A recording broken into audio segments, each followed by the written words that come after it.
Hi ಗೆಳೆಯರೇ, Ananthu BK education YouTube ಚಾನಲ್ಗೆ ತಮಗೆಲ್ಲರಿಗೆ ಸ್ವಾಗತ. ಈ ದಿನ ಮೇ 25ರಿಂದ 28ರವರೆಗಿನ GK today current affairs daily MCQ ಪ್ರಶ್ನೆಗಳನ್ನು ಕನ್ನಡದಲ್ಲಿ ನಾವು ನೋಡಲಿದ್ದೇವೆ. ಬನ್ನಿ ಗೆಳೆಯರೇ, ಮೊದಲನೇ ಪ್ರಶ್ನೆ ಯಾವುದಂತ ನೋಡೋಣ.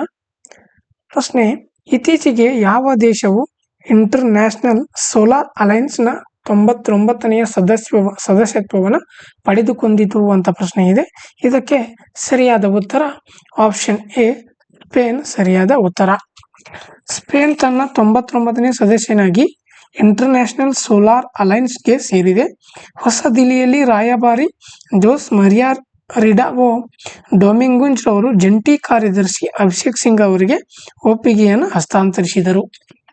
2015ರಲ್ಲಿ COP 2021ರ ಸಮಯದಲ್ಲಿ ಭಾರತ ಮತ್ತು ಫ್ರಾನ್ಸ್ನಿಂದ ಸ್ಥಾಪಿತವಾದಂತಹ ISA ಸೌರಶಕ್ತಿಯ ನಿಯೋಜನೆಯನ್ನು ಉತ್ತೇಜಿಸುವ ಗುರಿಯನ್ನು ಹೊಂದಿದೆ ಹಾಗೂ ಹವಾಮಾನ ಬದಲಾವಣೆಯನ್ನು ಎದುರಿಸಲು ಸದಸ್ಯ ರಾಷ್ಟ್ರಗಳಲ್ಲಿ ಶಕ್ತಿಯ ಪ್ರವೇಶ, ಭದ್ರತೆ ಮತ್ತು ಪರಿವರ್ತನೆಯನ್ನು ಹೆಚ್ಚಿಸುವುದು ಆಗಿದೆ. ಇನ್ನು ಮುಂದಿನ ಪ್ರಶ್ನೆ: ಇತ್ತೀಚೆಗೆ ಮೊದಲ ಏಷ್ಯನ್ ರಿಲೇ ಚಾಂಪಿಯನ್ಶಿಪ್ 2024 ಎಲ್ಲಿ ನಡೆಯಿತು ಅಂತ ಪ್ರಶ್ನೆ ಇದೆ. ಇದಕ್ಕೆ ಸರಿಯಾದ ಉತ್ತರ ಆಪ್ಷನ್ ಬಿ, ಥೈಲ್ಯಾಂಡ್ನ ಬ್ಯಾಂಕಾಕ್ನಲ್ಲಿ ನಡೆಯಿತು. ಮೇ 20ರಿಂದ 21, 2024ರಂದು ಥೈಲ್ಯಾಂಡ್ನ ಬ್ಯಾಂಕಾಕ್ನಲ್ಲಿ ನಡೆದ ಉದ್ಘಾಟನಾ ಏಷ್ಯನ್ ರಿಲೇ ಚಾಂಪಿಯನ್ಶಿಪ್ನಲ್ಲಿ ಭಾರತೀಯ ಅಥ್ಲೆಟಿಕ್ ತಂಡವು 3 ಪದಕಗಳನ್ನು ಗೆದ್ದುಕೊಂಡಿತು. ಭಾರತ ತಂಡವು 400 ಮೀಟರ್ ಮಿಶ್ರ ರಿಲೇಯಲ್ಲಿ 1 ಚಿನ್ನವನ್ನು ಗಳಿಸಿ ರಾಷ್ಟ್ರೀಯ ದಾಖಲೆಯನ್ನು ಸ್ಥಾಪಿಸಿತು. ಮಹಮ್ಮದ್ ಅಜಲ್, ಜ್ಯೋತಿಬಾ ಶ್ರೀದಂಡಿ, ಅಮೋಜ್ ಜಾಕೋಬ್ ಮತ್ತು ಶುಭಾ ವೆಂಕಟೇಶ್ ರವರೊಂದಿಗೆ 3 ನಿಮಿಷ 14.1 ಸೆಕೆಂಡುಗಳು. ಪುರುಷರ 400 ಮೀಟರ್ ರಿಲೇ ತಂಡ 3 ನಿಮಿಷ 5.76 ಸೆಕೆಂಡ್ಗಳಲ್ಲಿ ಗುರಿ ತಲುಪಿ ಬೆಳ್ಳಿ ಗೆದ್ದರೆ, ಮಹಿಳೆಯರು 400 ಮೀಟರ್ ತಂಡದ 3 ನಿಮಿಷ 33.55 ಸೆಕೆಂಡ್ಗಳಲ್ಲಿ ಗುರಿ ತಲುಪಿ ಬೆಳ್ಳಿಯನ್ನು ಗೆದ್ದುಕೊಂಡಿತು. 16 ದೇಶಗಳು ಭಾಗವಹಿಸಿದ್ದು ಮತ್ತು ಈ ಘಟನೆ ಇದು 2024ರ ಪ್ಯಾರಿಸ್ ಒಲಿಂಪಿಕ್ಸ್ಗೆ ಅರ್ಹತೆ ಆಗಿರುವಂಥದ್ದು. ಇನ್ನು ಮುಂದಿನ ಪ್ರಶ್ನೆ: ವೈಲ್ಡ್ ಲೈಫ್ ಇನ್ಸ್ಟಿಟ್ಯೂಟ್ ಆಫ್ ಇಂಡಿಯಾದ ಇತ್ತೀಚಿನ ವರದಿಯ ಪ್ರಕಾರ ಭಾರತದಲ್ಲಿ ಗರಿಷ್ಠ ಸಂಖ್ಯೆಯ ಗಂಗಾ ಡಾಲ್ಫಿನ್ಗಳನ್ನು ಹೊಂದಿರುವ ರಾಜ್ಯ ಯಾವುದು ಅಂತ ಪ್ರಶ್ನೆ ಕೇಳಿದ್ದಾರೆ. ಇದಕ್ಕೆ ಸರಿಯಾದ ಉತ್ತರ ಆಪ್ಷನ್ ಬಿ, ಉತ್ತರ ಪ್ರದೇಶವು ಸರಿಯಾದ ಉತ್ತರ. ವೈಲ್ಡ್ ಲೈಫ್ ಇನ್ಸ್ಟಿಟ್ಯೂಟ್ ಆಫ್ ಇಂಡಿಯಾದ ಪ್ರಕಾರ ಸುಮಾರು 4000 ಡಾಲ್ಫಿನ್ಗಳು ಗಂಗಾ ಮತ್ತು ಅದರ ಉಪನದಿಗಳಲ್ಲಿ ವಾಸಿಸುತ್ತವೆ. ಉತ್ತರ ಪ್ರದೇಶವು ಸರಿಸುಮಾರು 2000 ನೆಲೆಗಳನ್ನು ಹೊಂದಿರುವಂಥದ್ದು. ಈ ಡಾಲ್ಫಿನ್ಗಳನ್ನು ರಕ್ಷಿಸಲು UP ಸರ್ಕಾರವು ಚಂಬಲ್ ಡಾಲ್ಫಿನ್ ಅಭಯಾರಣ್ಯವನ್ನು ಘೋಷಿಸಿತು. ಅಲ್ಲಿ 111 ಡಾಲ್ಫಿನ್ಗಳು ದಾಖಲಾಗಿವೆ. ಪ್ರಧಾನಿ ಮೋದಿಯವರ ಪ್ರಾಜೆಕ್ಟ್ ಡಾಲ್ಫಿನ್ ಈ ಅಳಿವಿನಂಚಿನಲ್ಲಿರುವ ಪ್ರಾಣಿಗಳ ಬಗ್ಗೆ ಸಾರ್ವಜನಿಕ ಆಸಕ್ತಿಯನ್ನು ಹೆಚ್ಚಿಸಿದೆ. ನಮಾಮಿ ಗಂಗೆ ಉಪಕ್ರಮವು 2030ರ ವೇಳೆಗೆ ಡಾಲ್ಫಿನ್ ಜನಸಂಖ್ಯೆಯನ್ನು ಸ್ಥಿರಗೊಳಿಸಲು ಮತ್ತು ದ್ವಿಗುಣಗೊಳಿಸುವ ಗುರಿಯನ್ನು ಹೊಂದಿರುವಂಥದ್ದು. ಮಾಲಿನ್ಯ ನಿಯಂತ್ರಣ, ಜೌಗು ಪ್ರದೇಶ ಸಂರಕ್ಷಣೆ ಮತ್ತು ಸಾರ್ವಜನಿಕ ಸಹಭಾಗಿತ್ವವನ್ನು ಸಂಯೋಜಿಸುತ್ತದೆ. ನದಿ ಡಾಲ್ಫಿನ್ ಜಾಗತಿಕವಾಗಿ ಅಳಿವಿನಂಚಿನಲ್ಲಿರುವ ಪ್ರಭೇದವಾಗಿದ್ದು, ಗಂಗಾ, ಯಮುನಾ ಮತ್ತು ಚಂಬಲ್ನಂತಹ ವಿವಿಧ ನದಿಗಳಲ್ಲಿ ಇದು ಬೆಳೆಯುತ್ತದೆ. ಇನ್ನು ಮುಂದಿನ ಪ್ರಶ್ನೆ ನೋಡೋಣ. ಪ್ರಶ್ನೆ: ಇತ್ತೀಚೆಗೆ ಸುದ್ದಿಯಲ್ಲಿ ಕಂಡುಬರುವಂತಹ ಉಜನಿ ಅಣೆಕಟ್ಟು ಯಾವ ರಾಜ್ಯದಲ್ಲಿ ಇದೆ ಅಂತ ಪ್ರಶ್ನೆ ಇದೆ. ಇದಕ್ಕೆ ಸರಿಯಾದ ಉತ್ತರ ಆಪ್ಷನ್ ಡಿ, ಮಹಾರಾಷ್ಟ್ರ ಸರಿಯಾದ ಉತ್ತರ. ಮಹಾರಾಷ್ಟ್ರದ ಪುಣೆಯ ಉಜನಿ ಅಣೆಕಟ್ಟಿನ ಹಿನ್ನೀರಿನಲ್ಲಿ ದೋಣಿ ಮುಳುಗಿ 2 ಮಕ್ಕಳು ಸೇರಿದಂತೆ 6 ಜನರು ಮುಳುಗಿದ್ದಾರೆ. ಸೊಲ್ಲಾಪುರದ ಉಜ್ಜಯಿನಿ ಗ್ರಾಮದ ಬಳಿ ಭೀಮಾ ನದಿಯ ಮೇಲಿರುವಂತಹ ಉಜ್ಜನಿ ಅಣೆಕಟ್ಟು ಭೂಮಿ ತುಂಬು ಮತ್ತು ಕಲ್ಲಿನ ಗುರುತ್ವಾಕರ್ಷಣೆ ಅಣೆಕಟ್ಟಾಗಿದೆ. 1977ರಿಂದ 1980ರವರೆಗೆ ಇದನ್ನು ನಿರ್ಮಿಸಲಾಗಿದ್ದು, ಇದು ನೀರಾವರಿ ಮತ್ತು ಜಲವಿದ್ಯುತ್ ಅಗತ್ಯಗಳನ್ನು ಪೂರೈಸುತ್ತದೆ.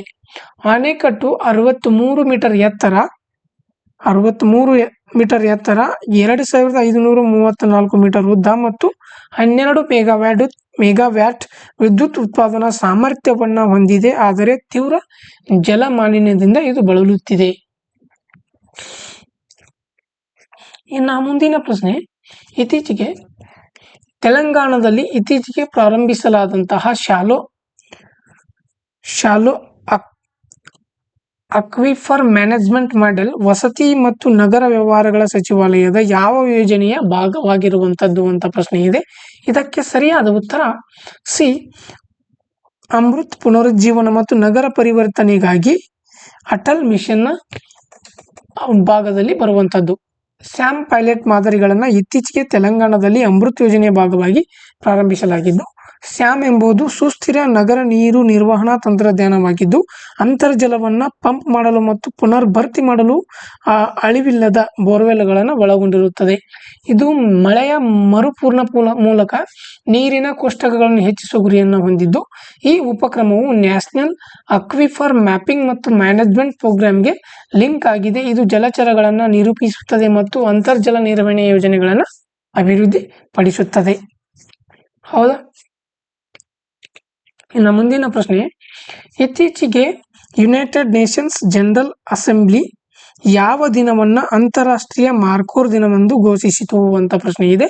ಇದಕ್ಕೆ ಸರಿಯಾದ ಉತ್ತರ option B, May 24. United Nations General ಅಸೆಂಬ್ಲಿಯು ಪಾಕಿಸ್ತಾನ ಮತ್ತು ಇತರ 8 ದೇಶಗಳು ಪ್ರಾಯೋಜಿಸಿದ ನಿರ್ಣಯವನ್ನು ಅನುಸರಿಸಿ ಮೇ 24 ಮಾರ್ಕೋರ್ನ ಅಂತಾರಾಷ್ಟ್ರೀಯ ದಿನವೆಂದು ಗೊತ್ತುಪಡಿಸಿತು.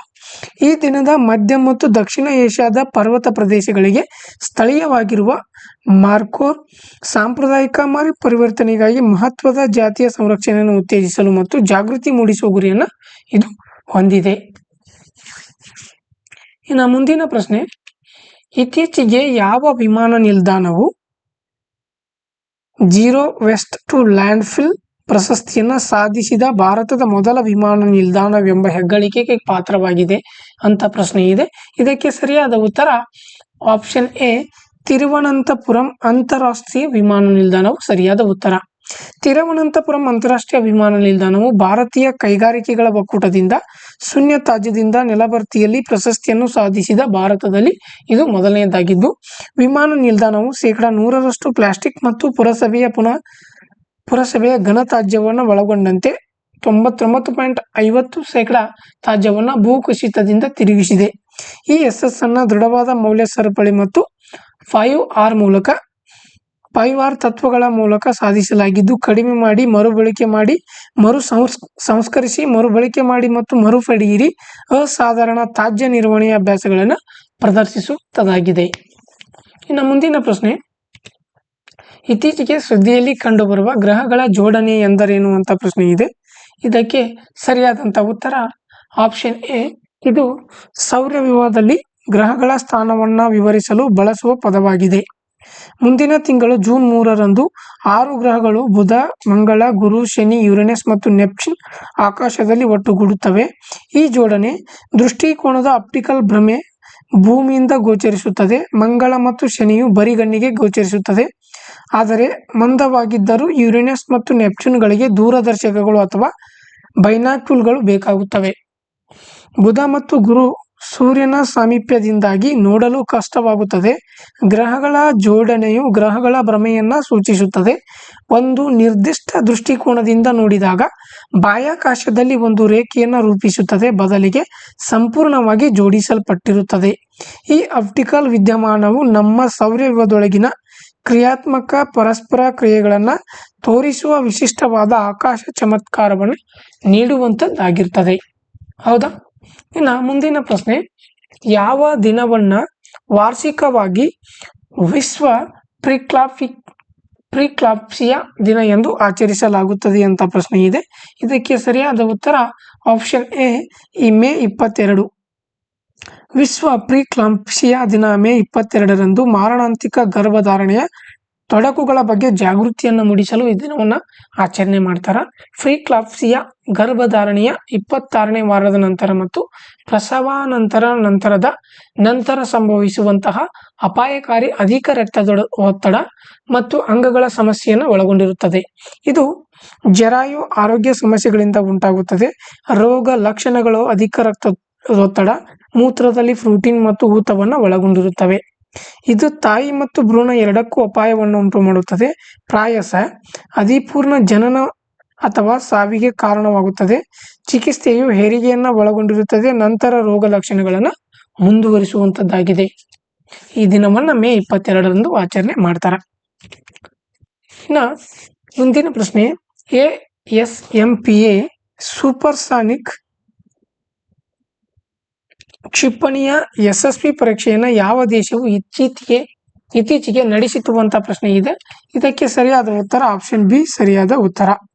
ಪರಮಾಣು ಸಿಡಿತಲೆ ಹೊತ್ತೊಯ್ಯುವ ಸಾಮರ್ಥ್ಯವಿರುವಂತಹ ASMPA ಸೂಪರ್ಸಾನಿಕ್ ಕ್ಷಿಪಣಿಯು ಯಶಸ್ವಿ ಪರೀಕ್ಷೆಯೊಂದಿಗೆ ಫ್ರಾನ್ಸ್ ಇತ್ತೀಚೆಗೆ ರಕ್ಷಣೆಯಲ್ಲಿ ಒಂದು ಮೇಲುಗಲ್ಲನ್ನು ಸಾಧಿಸಿದೆ.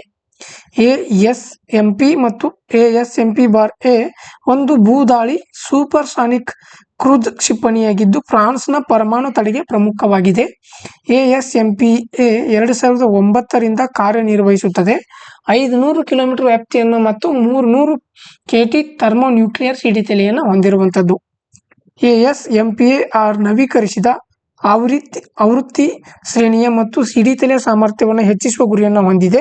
ಕ್ಷಿಪಣಿಯು ಘನ ಪ್ರೊಪೆಲ್ಲಂಟ್ ಎಂಜಿನ್ ಮತ್ತು ಜಡತ್ವ ಮಾರ್ಗದರ್ಶನ ವ್ಯವಸ್ಥೆಯನ್ನು ಹೊಂದಿರುವಂತದ್ದಾಗಿದೆ. ಇನ್ನು ಮುಂದಿನ ಪ್ರಶ್ನೆ, ಇತ್ತೀಚೆಗೆ ವಿಶ್ವದ ಮೊದಲ 100% ಜೈವಿಕ ವಿಘಟನೆಯ ಪೆನ್ ಅನ್ನು ಯಾವ ದೇಶದಲ್ಲಿ ಬಿಡುಗಡೆ ಮಾಡಲಾಗಿದೆ ಅಂತ ಪ್ರಶ್ನೆ ಇದೆ. ಇದಕ್ಕೆ ಸರಿಯಾದ ಉತ್ತರ ಆಪ್ಷನ್ ಎ ಭಾರತ ಸರಿಯಾದ ಉತ್ತರ. ವಾರ್ಷಿಕವಾಗಿ 50 ಶತಕೋಟಿ ಬಾಲ್ ಪಾಯಿಂಟ್ ಪೆನ್ನುಗಳನ್ನು ಕಸದ ಬುಟ್ಟಿಗೆ ಹಾಕಲಾಗುತ್ತದೆ.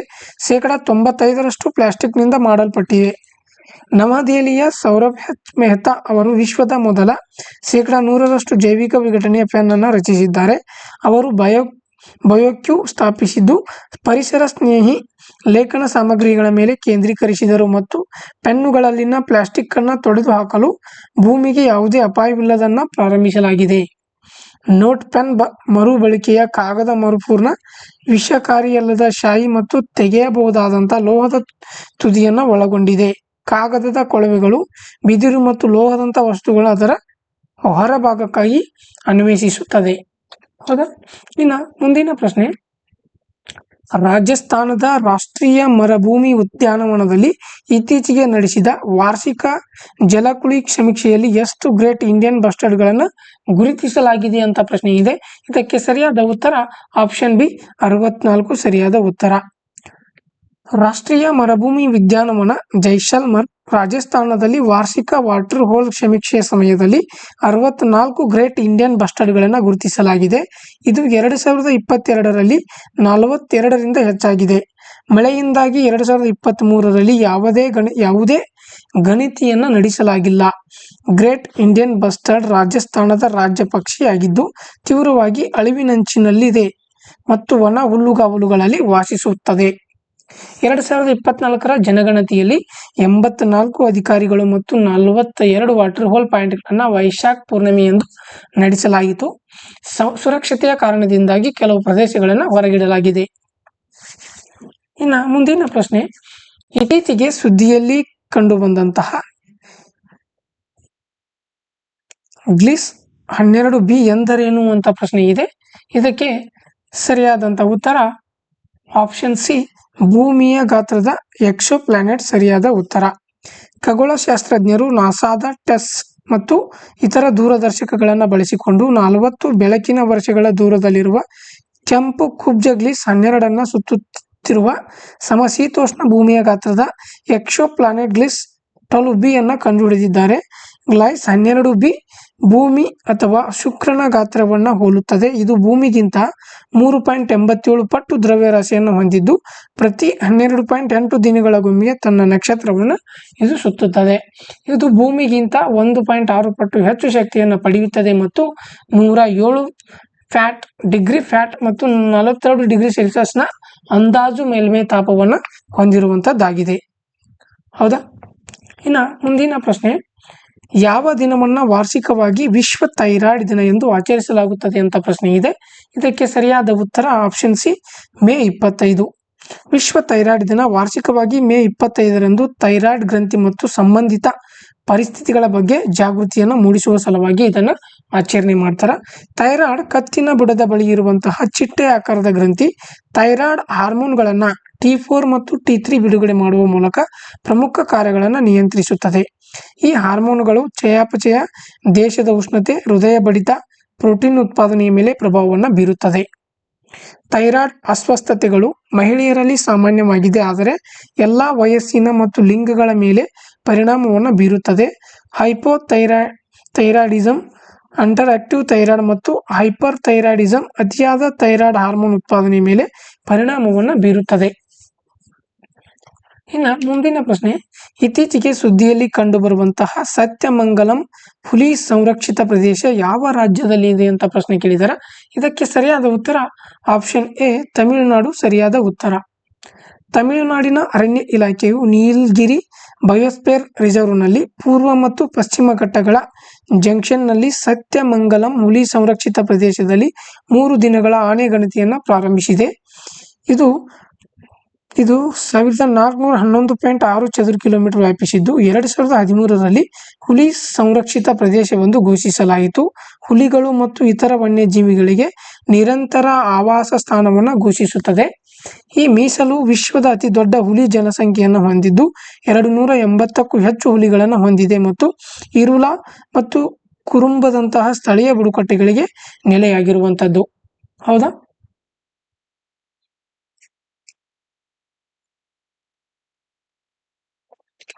ಇನ್ನು ಈ ಕ್ಲಾಸ್ ಯಾರಿಗಾದರೂ ಇಷ್ಟವಾದರೆ ಲೈಕ್ ಮಾಡಿ, ಶೇರ್ ಮಾಡಿ ಮತ್ತು ಕಮೆಂಟ್ಸ್ ಮಾಡಿ. ನನ್ನ ಚಾನಲ್ಗೆ ನೀವೇನಾದರೂ ಹೊಸಬರಾಗಿದ್ದರೆ ಸಬ್ಸ್ಕ್ರೈಬ್ ಮಾಡ್ಕೊಳ್ಳಿ ಅಂತ ಹೇಳ್ತಾ ಇಂದಿನ ಕ್ಲಾಸನ್ನು ಮುಗಿಸ್ತಾ ಇದ್ದೀನಿ. Thank you.